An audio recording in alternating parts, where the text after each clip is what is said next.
இருக்கட்டும். இங்கதான் மக்கள் இருக்காங்க. இல்ல அங்க போய் என்ன பண்ண போறீங்க? முதல்ல இங்க நிறுத்தி வச்சிருக்கணும்.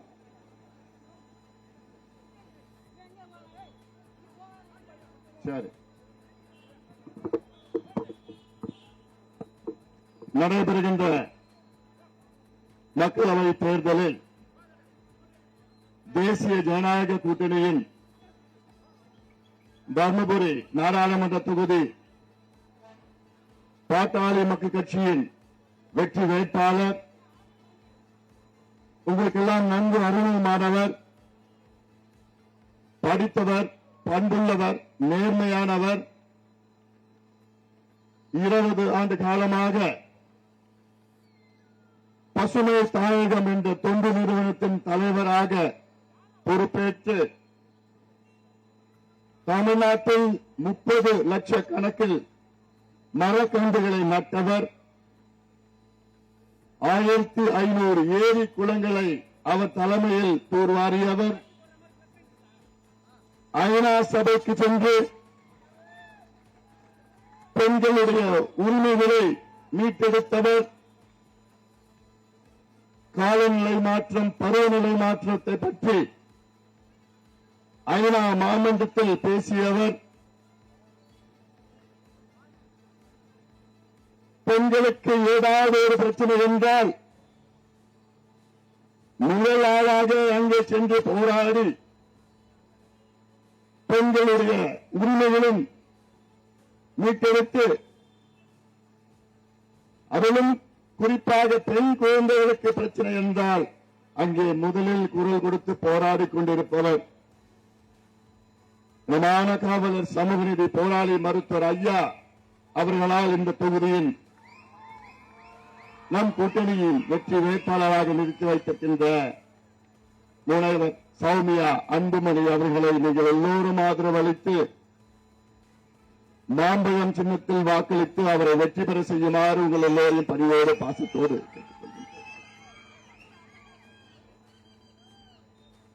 இந்த தேர்தல் பிரச்சார கூட்டத்தில் கலந்து கொண்டு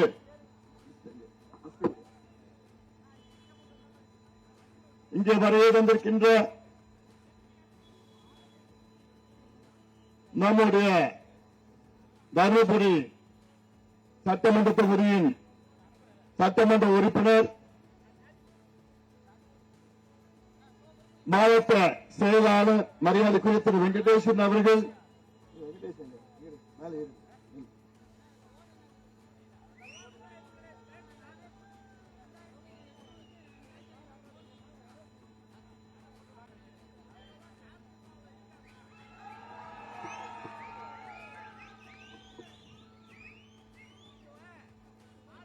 பாரதிய ஜனதா கட்சியின் மாவட்ட தலைவர் திரு பாஸ்கர் அவர்கள்,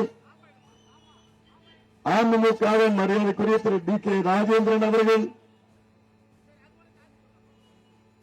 திரு காளியப்பன் அவர்கள், ஒன்றிய செயலாளர் திரு பாஸ்கர் அவர்கள்,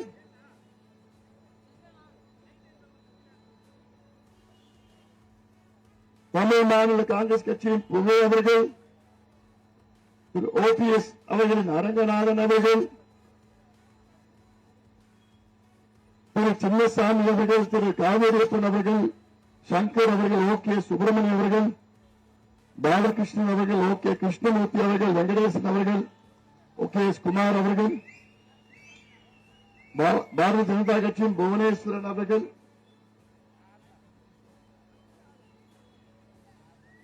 மற்றும் இந்த பகுதியை சார்ந்த அனைத்து தேசிய ஜனநாயக கூட்டணியின் நிர்வாகிகளே, பெரியோர்களே, தாய்மார்களே, வாக்காளர் பெருமக்களே, உங்கள் அனைவருக்கும் இந்த அன்புமணி ராமதாசன் பணிவான வணக்கங்கள்.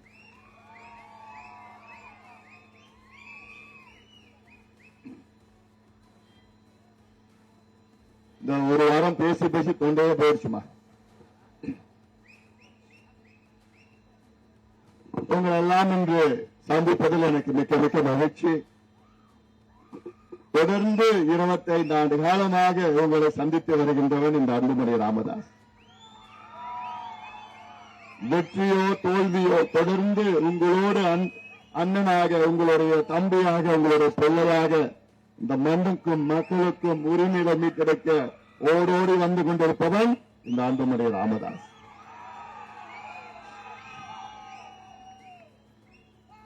நம்முடைய இனமான காவலர் சமூக நீதி போராளி மருத்துவர் ஐயா அவர்கள் 44 ஆண்டு காலமாக உங்களுக்காக உழைத்துக் கொண்டிருப்பவர். தமிழ்நாட்டிலே மிக மிக பின்தங்கிய மாவட்டம் தர்மபுரி மாவட்டம். இது முன்னேற்றுவது என்னுடைய வாழ்க்கையிலே மிக முக்கியமான ஒரு பணியாக நான் எடுத்துக் கொண்டிருக்கின்றேன். அதெல்லாம் உங்களுக்கு நன்றாக தெரியும். தர்மபுரி மாவட்டத்தில் வளர்ச்சி திட்டங்கள் மிக குறைவு. அப்படிப்பட்ட அந்த வளர்ச்சி திட்டங்கள் வந்ததற்கு முழு காரணம் பாட்டாளி மக்கள் கட்சி தான். இது அனைவருக்கும் தெரியும். ஒகேனக்கல் கூட்டு குடிநீர் திட்டம் தர்மபுரி மாவட்டத்திற்கு வந்ததற்கு முழு காரணம் பாட்டாளி மக்கள் கட்சி. 20 ஆண்டுகள் போராடி நம் மாவட்டத்தில் உள்ள காவிரி ஆற்றில் இருந்து தண்ணீர் நமக்கு கிடைப்பதற்கு அதற்கு போராட வேண்டிய மிக மோசமான நிலைமை அதை உருவாக்கியது இந்த இரு கட்சிகள் திமுக அதிமுக தான். சிந்தித்து பாருங்கள். வேற எந்த ஊரிலாவது அந்த ஊரில் உள்ள அந்த மாவட்டத்தில் உள்ள தண்ணீர் நமக்கு கிடைப்பதற்கு போராட்டம் செய்கின்ற ஒரு சூழல் வேற எந்த மாவட்டத்திலாவது இருக்கிறதா? நம் மாவட்டத்தில் இருக்கிறது, இன்னும் இருந்து கொண்டிருக்கிறது. 57 ஆண்டு காலம் இரு கட்சிகள் தமிழ்நாட்டில் ஆட்சி செய்து கொண்டிருக்கின்றார்கள். இதனால் தமிழக மக்களுக்கும் மண்ணுக்கும் எந்த பயனும் கிடையாது. இங்கே நம்முடைய வேட்பாளர் முனைவர் சௌமியா அவர்கள் போட்டியிடுகின்றார்கள். இந்த தேர்தலில் ஏன் அவர் போட்டியிடுகின்றார் என்று இரு காரணங்கள், முக்கிய காரணங்கள் இருக்கிறது. பல காரணங்கள் இருக்கிறது. அதில் ஒரு முக்கிய காரணம், ஒன்று, முனைவர் சௌமியா அவர்கள் ஒரு பெண் வேட்பாளர். என்னமா, நீண்ட காலத்திற்கு பிறகு தர்மபுரி மாவட்டத்தில் ஒரு பெண் வேட்பாளர் இங்கே போட்டியிடுகிறார். தர்மபுரி வாக்காளர் பெருமக்களே, இதில் 7,47,000 பெண் வாக்காளர்கள் இருக்கின்றீர்கள். நீங்கள் எத்தனை பேரும் 7,47,000 பெண் வாக்காளர்கள் நீங்கள் உங்களுடைய சௌமியா அன்புமணிக்கு நீங்கள் வாக்களித்தார் போதும். மிகப்பெரிய வெற்றியை அடைவார் அவர். இந்த தேர்தலில் 3 பிரதான கூட்டணியை சார்ந்த வேட்பாளர்கள், அதில் நம் கூட்டணியை சார்ந்த வேட்பாளர் முனைவர் சௌமியா அவர்கள், அதிமுக கூட்டணி சார்ந்த வேட்பாளர், அவர் ஒரு மருத்துவர். ஆனால் அவர் பக்கத்து தெருவு கூட அவர் யாருன்னு தெரியாது. அவங்க அப்பாவை தெரிஞ்சிருக்கலாம். ஆனா வேட்பாளர் யாருக்காவது தெரியுமா? இல்ல. இப்படிப்பட்ட வேட்பாளர் தான் உங்களுக்கு வேண்டுமா? இந்த மாவட்டத்தின் முன்னாள் அமைச்சர் KP அன்பழகன், அவர் வேட்பாளரை பார்த்து நின்னா நிப்பாரு, உட்காருனா உட்காரு. அப்படிப்பட்ட வேட்பாளர் உங்களுக்கு வேண்டுமா? திமுக சார்ந்த வேட்பாளர், அவரை பற்றி ஏதாவது உங்களுக்கு தெரியுமா? இவங்க மீது நான் நிச்சயமா மரியாதை வைத்திருக்கின்றேன். ஏளனமா நான் பேச போவது கிடையாது. ஆனால் உண்மையை நாம் பேசியாகிறேன். திமுக வேட்பாளர், அவருடைய ரிமோட் கண்ட்ரோல் எங்க இருக்குன்னு தெரியல உங்களுக்கு? இந்த மாவட்டத்தில் இல்ல, திருவண்ணாமலை மாவட்டத்தில் இருக்கு. கையில தான் திமுக வேட்பாளருடைய ரிமோட் கண்ட்ரோல். யாராவது அவர்கள் திமுக வேட்பாளரை நின்னுனா நிப்பார், உட்காருனா உட்காரு. இப்படி ரிமோட் கண்ட்ரோல் வேட்பாளர்கள் வேண்டுமா? அல்லது ஐநா மன்றத்திற்கு சென்று பெண்ணுரிமைகளுக்காக குரல் கொடுத்த சௌமியா அன்புமணி உங்களுக்கு வேண்டுமா? தர்மபுரி வாக்காளர் பெருமக்களே, குறிப்பாக லக்கியம்பட்டி பகுதியில் இருக்கின்ற பெரியவர்கள், தாய்மார்களே, சிந்தித்து வாக்களியுங்கள். இவ்வளவு காலமாக நீங்கள் எல்லோரும் இத்தனை காலம் நீங்கள் ஜாதியை பார்த்து ஓட்டு போட்டீங்க, மதத்தை பார்த்து ஓட்டு போட்டீங்க, இனத்தை பார்த்து ஓட்டு போட்டீங்க, மொழியை பார்த்து ஓட்டு போட்டீங்க, எல்லாவற்றுக்குமே சின்னத்தை பார்த்து ஓட்டு போட்டீங்க. இந்த முறை நீங்கள் வேட்பாளரை பார்த்து, வேட்பாளர் தகுதியை பார்த்து நீங்கள் ஓட்டு போடுங்கள். இதை விட ஒரு சிறந்த வேட்பாளர் உங்களுக்கு கிடைக்க மாட்டார்கள். மற்ற வேட்பாளர்கள் எல்லாம் மற்றவர்களுக்கு அடிமைகளாக இருக்கின்ற தருணத்தில் முனைவர் சௌமியா அன்புமணி அவர்கள் ஒரு பெண் சிங்கம் போன்று உங்களுடைய உரிமைகளை மீட்டு தருவார். யாரை பற்றி அவருக்கு கவலை கிடையாது. இந்த பகுதியில் 20 ஆண்டு காலம் வந்து செல்பவர், உங்களுடைய சுகதுக்க காரியங்களில் 20 ஆண்டு காலமாக கலந்து கொண்டு உங்களோடு தோளோடு தோல் நின்றிருக்கின்ற சௌமியா அன்புமணி அவர்களை நீங்கள் எல்லாம் பொது வேட்பாளராக வாக்களியுங்கள். ஆமா, இந்த பஸ்ல போறவங்க எல்லாம் சௌமியா அன்புமணி உங்களில் ஒருவர், பெண்ணுரிமைக்காக போராடுகின்றவர், அவரை நீங்கள் தேர்வு செய்யுங்கள். சின்னத்தெல்லாம் பார்க்காதீங்க. ஒரு பெண் வேட்பாளர் இந்த பகுதியிலே தர்மபுரி மாவட்டத்திற்கு பெண் நாடாளுமன்ற உறுப்பினர் வேண்டும் என முடிவு செய்யுங்கள். பெண்களே, தாய்மார்களே, இந்த முடிவை எடுங்கள். அதற்காகத்தான் உங்களை பணிவோடு பாசத்தோடு நான் கேட்டுக் கொள்கின்றேன்.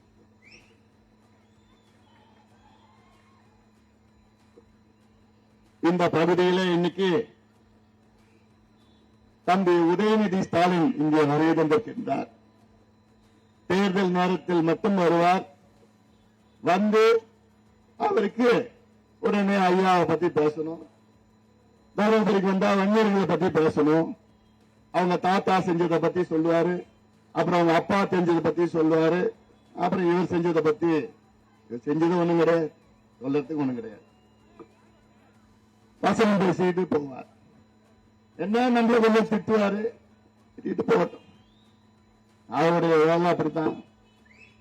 ஆனா நான் கேட்கிறேன், தம்பி உதயநிதி அவர்களே, கடந்த தேர்தல் நேரத்தில், ஏன்னா இந்த லக்கியம்பட்டி பகுதினா இங்க அதிகமா அரசு ஊழியர்கள் படித்தவர்கள் நிறைந்த பகுதி, இது விவரமான பகுதி.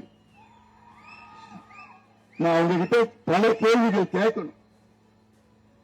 லக்கியம்பட்டியில் இருப்பவர்கள் கடந்த தேர்தலில் தம்பி உதயநிதி அவங்க அப்பாவும் சேர்ந்து இந்த தர்மபுரி மாவட்டத்திற்கு 44 வாக்குறுதிகளை கொடுத்தார்கள்.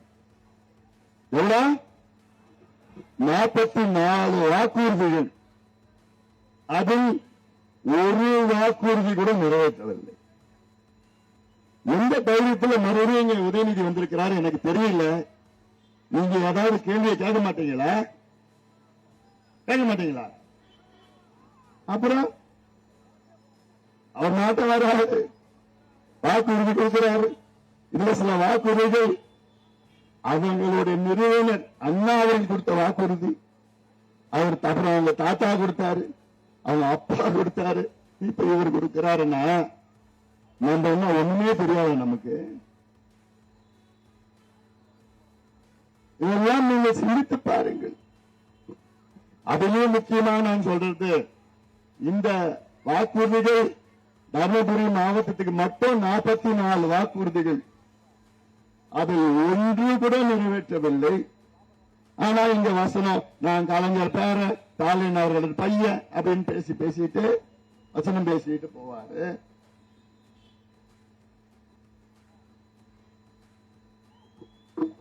தம்பி உதயநிதி அவர்களே, இந்த மாவட்டத்துக்கு வந்தா உங்க சமூக நீதி பத்தி உங்களுக்கு பேச வரும், இந்த மாவட்டத்தை பத்தி வந்தா உங்களுக்கு வன்னியர்களை பத்தி பேச வரும். அவ்வளவுதான். இந்த லக்கியம்பட்டி பகுதியில் உள்ள மக்களுக்கு நான் கேட்கின்ற கேள்வி, அரசு ஊழியர்களே, 2021 சட்டமன்ற தேர்தலில் நீங்கள் ஒட்டுமொத்தமாக முடிவெடுத்து திமுகவை வெற்றி பெற வைத்தீர்கள். அவர்கள் 3 ஆண்டு காலத்திலே உங்களுக்கு கொடுத்த வாக்குறுதி ஏதாவது ஒன்றை நிறைவேற்றியிருக்கின்றார்களா? இல்லையே. அது மிக முக்கிய வாக்குறுதி. நாங்கள் ஆட்சிக்கு வந்து பழைய ஓய்வூதியத்தை நாங்கள் கொண்டு வருவோம் என்று சொன்னார்களே, அதில் கொண்டு வந்தார்களா? கொண்டு வரவில்லை, இனியும் கொண்டு வர போவது கிடையாது. கொண்டு வருவதற்கு ஒரே ஒரு வாய்ப்பு இருக்கிறது. என்ன வாய்ப்பு என்றால், நீங்கள் ஒட்டுமொத்தமாக திமுகவை தோற்கடித்தால் பிறகு அப்பொழுதுதான் ஸ்டாலின் அவர்கள் அடுத்த மாதமே நீங்கள் கோருங்கள் கோரிக்கை நிறைவேற்றுவார். அப்பொழுது நீங்கள் எல்லோரும் சேர்ந்து மாம்பழத்திற்கு வாக்களித்தால்தான் அது நடக்கும், அது நடைபெறும். அதை நீங்கள் கவனமாக இருங்கள். 5 ஆண்டு காலம் நீங்கள் எல்லோரும் என்னை உங்களுடைய நாடாளுமன்ற உறுப்பினராக தேர்வு செய்தீர்கள்.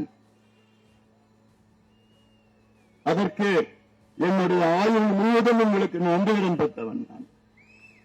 எவ்வளவு எதிர்ப்புகளை மீறி என்னை உங்களுடைய நாடாளுமன்ற உறுப்பினராக தேர்வு செய்தீர்கள். இந்த 5 ஆண்டு காலம் உங்களை நான் சுற்றி சுற்றி வந்தேன் அல்லவா? இந்த 5 ஆண்டு காலம் 2014 19 வரை எத்தனை திட்டங்கள் உங்களுக்கு நான் கொண்டு வந்தேன். 80 ஆண்டு கால கனவு திட்டம், முரப்பூர் தர்மபுரி ரயில்வே திட்டம், 80 ஆண்டு கால கனவு திட்டத்தை 19 முறை நான் அமைச்சரையும் அதிகாரியும் சந்தித்து திட்டத்தை நான் கொண்டு வந்தேன் அல்லவா உங்களுக்கு?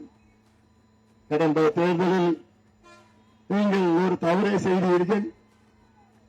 இந்த ட்விட்டர் அரசியல், பேஸ்புக் அரசியல் செய்கின்ற செந்தில்குமார் அவர்களை நீங்கள் உங்களுடைய நாடாளுமன்ற உறுப்பினராக தேர்வு செய்தீர்களே, எவ்வளவு பெரிய தவறை நீங்கள் செய்தீர்கள். 5 ஆண்டு காலத்தில் இந்த மாவட்டத்தின் வளர்ச்சிக்காக ஏதாவது ஒன்று அவர் செய்ததை சொல்லுங்கள் பார்க்கலாம். ஒன்றுமே கிடையாது. அதையெல்லாம் நான் செய்த திட்டங்கள். அவர் ஸ்டிக்கர் ஒட்டுகின்றார். தர்மபுரி முரப்பூர் ரயில்வே திட்டம் நிலுவையில் இருக்கிறது. காரணம், நீங்கள் கடந்த தேர்தலில் தவறு செய்தீர்கள். இந்த தேர்தலில் சௌமியா அன்புமணிக்கு வாக்களியுங்கள். நிறைவாக 3 ஆண்டுகளில் திட்டத்தை நிறைவேற்றி நானும் சேர்ந்து சௌமியா அன்புமணியும் சேர்ந்து திட்டத்தை நிறைவேற்றி காவிரியில் ஓடுகின்ற தர்மபுரி காவிரி உபரிநீர் திட்டம், திட்டம் வேணும் என திருத்திருவா நான் வந்தேனே, ஊரூராக நான் வந்தேனே, 3 நாள் நடைபயணம் மேற்கொண்டேனே, 10 லட்சம் கையெழுத்து இயக்கத்தை தொடங்கினேனே, விவசாயிகளை வைத்து நான் போராட்டம் செய்தேனே, முன்னாள் முதலமைச்சரை நான் பலமுறை சந்தித்து வலியுறுத்தினேனே, இந்நாள் முதலமைச்சர் ஸ்டாலின் அவர்களை பலமுறை சந்தித்து வலியுறுத்தினேனே, இன்னும் இந்த திட்டம் வரவில்லையே. திட்டம் ஒரு திட்டம் வந்தால் போதும், தர்மபுரி மாவட்டத்தில் 80 விழுக்காடு பிரச்சனை தீர்வு. இதே இடத்தில் 6 மாதத்துக்கு முன்பு 25,000 பேர் சென்ற ஒரு போராட்டம் என் தலைமையிலே நடத்தினேனே, அதை மறந்துவிட்டீர்களா? நிச்சயமாக இது தேர்தலுக்காக நான் சொல்லவில்லை, ஓட்டுக்காக நான் வரவில்லை, அரசியலுக்காக நான் அந்த திட்டத்தை கொண்டு வரவில்லை. உங்கள் வாழ்க்கை தரம் உயர வேண்டும் என்ற தர்மபுரி முன்னேற வேண்டும். தொப்பூர் கணவாய் திட்டம் எத்தனை போராட்டங்கள் பாட்டாளி மக்களுக்கு செய்து பிறகு தொடர்ந்து வலியுறுத்தி நம்முடைய மத்திய போக்குவரத்து துறை அமைச்சர், நெடுஞ்சாலைத்துறை அமைச்சர் நிதின் கட்கரி அவர்களை நம்முடைய சட்டமன்ற உறுப்பினர்கள் எல்லாம் சந்திக்க வைத்து திட்டத்திற்கு அறிவித்தார். யாரு? கட்கரி, நிதின் கட்கரி அவர்கள். அதற்கு திமுக ஸ்டிக்கர் ஒட்டுகிறது. முரப்பூர் ரயில்வே திட்டம் நம்முடைய பாரத பிரதமர் நரேந்திர மோடி அவர்கள் கொண்டு வந்தது. அதற்கு திமுக ஸ்டிக்கர் ஒட்டுகிறது. ஒசூர் தருமபுரி நெடுஞ்சாலை திட்டம் அதை கொண்டு வந்தது தேசிய ஜனநாயக கூட்டணி. அதற்கு திமுக ஸ்டிக்கர் ஒட்டுகிறது. Hosur Dharmapuri railway doubling electrification அதை கொண்டு வந்தது யாரு? தேசிய ஜனநாயக கூட்டணி. அதற்கு திமுக ஸ்டிக்கர் ஒட்டுகிறது. சிப்காட் வர வேண்டும் என யார் முதலில் குரல் கொடுத்தது? யாரு? மருத்துவர் ஐயா பாட்டாளி மக்கள் கட்சி எத்தனை போராட்டங்கள் நாங்கள் செய்தோம். ஆனாலும் இது அந்த காலத்திலிருந்து கலைஞர் பல அறிவிப்புகள், ஜெயலலிதா அம்மையார் பல அறிவிப்புகள் தொடர்ந்து செய்து, எடப்பாடி பழனிசாமியும் அறிவிப்புகள், ஸ்டாலின் அவர்களும் அறிவிப்புகள் தான். தொடர் போராட்டத்தில் இப்போதுதான் தொடக்க பணிகள். 5 ஆண்டுகள் நீங்கள் இந்த தவறை செய்தீர்கள். இந்த தவறை நீங்கள் செய்யவில்லை என்றால் இந்நேரம் அங்கே சிப்காட்டிலே பல தொழிற்சாலைகள் வந்து இங்கே ஆயிரக்கணக்கான வேலைகள் உருவாக்கி இருக்கிறது. தவறை மீண்டும் செய்யாதீர்கள். சௌமியா, அன்புமணியும் நானும் சேர்ந்து உங்களுக்கு இந்தியாவில் உள்ள பெரிய தொழிற்சாலை எல்லாம் இங்கே சிப்காட்டில் நாங்கள் உங்களுக்கு கொண்டு வருவோம். இது உறுதி. மாவட்டம் தொழில் பலம் இல்லாத ஒரு மாவட்டம். எல்லாம் நீங்கள் சிந்தித்து நல்ல முடிவை எடுங்கள். இன்னும் நிறைய பேசணும், இன்னும் போகணும். இது முடிச்சுட்டு நல்லம்பள்ளி முடிச்சுட்டு இந்தூர் முடிச்சுட்டு பொன்னாயிரம் முடிச்சுட்டு பாப்பாரப்பட்டியில் போய் முடியணும். அதனால நான் இன்னும் எவ்வளவு பேசணும் மனசுல இருக்கு, நேரம் இல்ல. இந்த நீங்கள் பயன்படுத்திக் கொள்ளுங்கள், இந்த வாய்ப்பை நீங்கள் பயன்படுத்திக் கொள்ளுங்கள். குறிப்பாக லட்சியம்பட்டி உள்ள நீங்கள் வாழ்கின்ற பெரியோர்கள், தாய்மார்கள், அரசு ஊழியர்கள் எல்லாம் இந்த வாய்ப்பை நீங்கள் பயன்படுத்தி நல்ல ஒரு வேட்பாளர், நேர்மையான ஒரு வேட்பாளர் முனைவர் சௌமியா அன்புமணி அவர்களை நீங்கள் எல்லோரும் மாம்பழம் சின்னத்தில் வாக்களித்து அவரை வெற்றி பெற செய்யுங்கள். குறிப்பாக அதிமுக வாக்காளர்களுக்கு என்னுடைய அன்பான ஒரு வேண்டுகோள். அதிமுக வாக்காளர் பெருமக்களே, இந்த தேர்தலில் உங்களுக்கு இங்கே நீங்க அதிமுக இங்க ஆளுங்கட்சியும் கிடையாது, மத்தியில் ஆளுங்கட்சியும் கிடையாது, உங்க கூட தேசிய கட்சி எதுவும் கிடையாது. நீங்க யார்கிட்ட போய் கேட்க போறீங்க? இந்த தேர்தலில் எடப்பாடி பழனிசாமி இந்த தேர்தல் வெற்றி பெற்றால் முதலமைச்சர் ஆக போறது கிடையாது. அவர்தான் உங்களுடைய எதிரி யாரு? திமுக. உங்களுடைய வாக்குகள் எங்களுக்கு போடுங்க. எங்களுக்கு போட்டு நிச்சயமா திமுக தோல்வி அடைய வேண்டும். அந்த வாய்ப்பை நீங்கள் பயன்படுத்திக் கொள்ளுங்கள். அதனால அதிமுக வாக்காளர்களுக்கு என்னுடைய அன்பான ஒரு வேண்டுகோள், அரசு ஊழியர்களுக்கு என்னுடைய அன்பான வேண்டுகோள், எல்லாவற்றுக்கும் மேல் இந்த மாவட்டத்தில் உள்ள பெண்களுக்கு என்னுடைய அன்பான வேண்டுகோள். பெண்களே, தாய்மார்களே, இதை பயன்படுத்திக் கொள்ளுங்கள். உங்களுடைய வேட்பாளர் உங்களில் ஒருவர், உங்களுடைய சகோதரி, உங்களுடைய சகோதரியை நீங்கள் சௌமியா அன்புமணி அவர்களை நீங்கள் எல்லோரும் மாம்பழம் சின்னத்தில் வாக்களித்து அவரை வெற்றி பெற செய்யுமாறு எல்லாம் பணியோடு பாசத்தோடு கேட்டுக்கொண்டு நன்றியோடு விடைபெறுகின்றேன். வணக்கம்.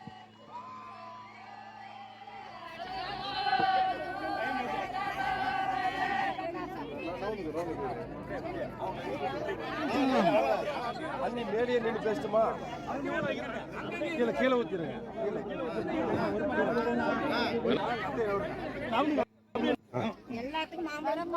அன்புக்கினிய லக்கியம்பட்டி பகுதியிலே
அண்ணி மேலேயே நின்று பேசட்டுமா?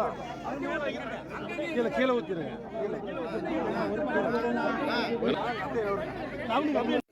எல்லாத்துக்கும் மாம்பழமா